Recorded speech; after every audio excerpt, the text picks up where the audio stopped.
from you, Scott, what I'd like to get is a bit of a take on the British role in Russiagate, particularly through this guy, Pablo Miller, because Channel 4 News' Alex Thompson tweeted, I mean, this is at the time, this is nearly a year ago now, that there was a D-notice on Pablo Miller. I noticed a fascinating little article, in fact. It's called Pablo Miller, the Spyline. It's by a blogger called John Goss, and he explains that a bit about Pablo Miller's history.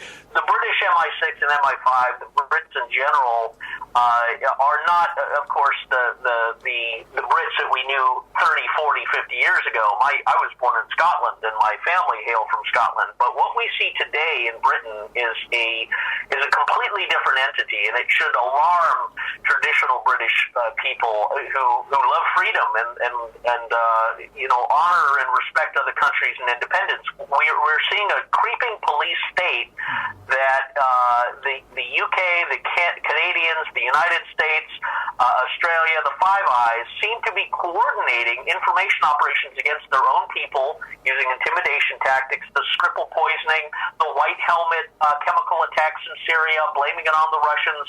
They're seemingly picking Russia as the Hydra that endlessly justifies their own military-industrial complex because they are guaranteed a job to cut off another head. Let's have a listen now to what John Goss had to say about who is this guy, Pablo Miller. He's a former military, British military and South African military, I believe. But he was the handler of Sergei Skripal, and we were told, the mainstream media in London were told by the military, don't report anything about him.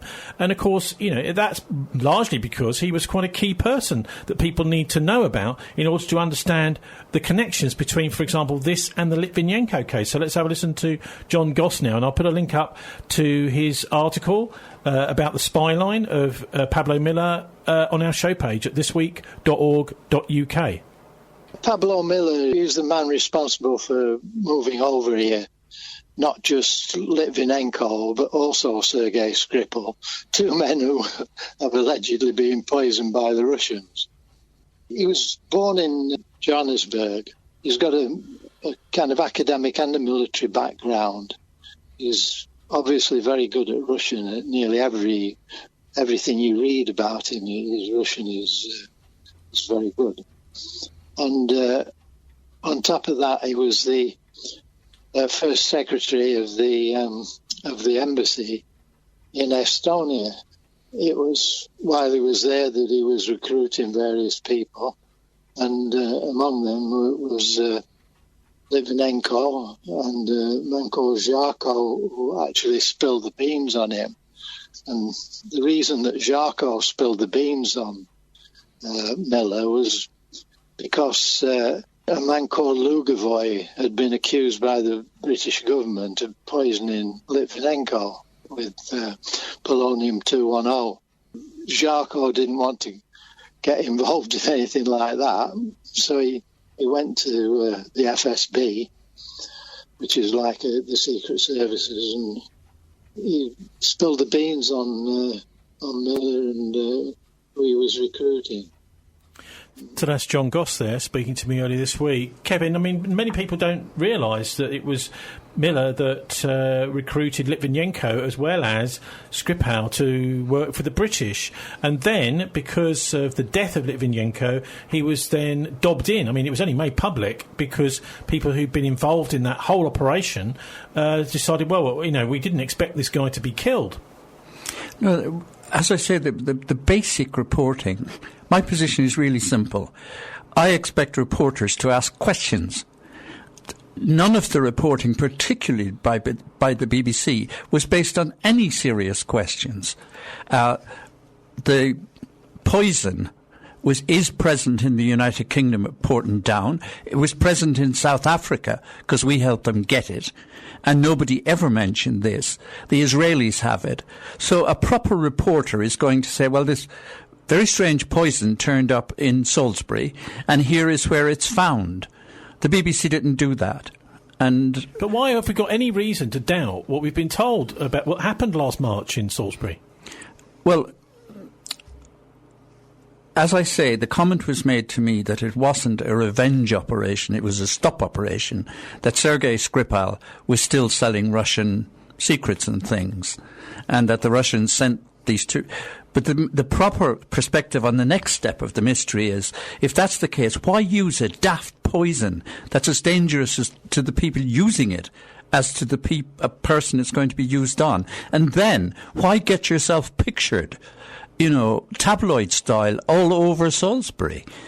But these questions need to be asked in a proper context where, the people of the United Kingdom know who has Novichok and these strange poisons. Now, Scott, what's been the fallout in the United States over this whole Skripal business and Russiagate? Because Pablo Miller is tied to all of these, and also apparently to Christopher Steele as well, the author of the Trump election dossier. That's another piece of evidence that the Brits are up to their neck in undermining Trump and being pro-Hillary Clinton, being pro-military industrial complex, endless war. The British, certain parties in British politics and British military industrial complex are all about that. Christopher Steele confirms that the Skripal poisoning matter is not known much at all in the United States. Only those of us who pay attention and really study these things see and connect the dots, but it's very passed over in many regards. But you can see the clear story is this, Tony. All of the intelligent people know Russia had nothing to do with the U.S. meddling in the U.S. election. That's all propaganda. That was engineered. That was falsified. The Russians have had nothing to do. The Iranians have had nothing to do with meddling in the U.S. election. This has been geared to generate who did? Cold War. Who did? I mean, there was a whole load of stuff exposed about what was going on in the Democratic Party as to whether Bernie Sanders or Hillary was going to get elected. So, I mean, I don't wonder if you'd agree with the thing we've discussed on here many times on this programme, is that actually what happened is Trump is only president because Hillary Clinton stole the Democratic nomination from Bernie Sanders. That's true. Bernie Sanders, she did. She stole that, and people voted for him because they were afraid of her, and they did not want endless wars in the Middle East. They wanted the U.S. out. Trump was saying a lot of that rhetoric. He's very skilled and gifted when he is speaking to crowds, when his back's against the wall. He's not a politician. He's a brawler. He's a street fighter. And that's a refreshing personality compared to the plastic-haired, bleach-teeth game show host politicians that are these effeminate weaklings that America has had. And you see them in the Senate and passing these asinine laws trying to say the U.S. should remain in Syria and Afghanistan. The American people don't want that, and they've voted for the president to do the opposite, to get us out. And he's wise to do that. He will stay elected if he does that, but he will lose if he does not.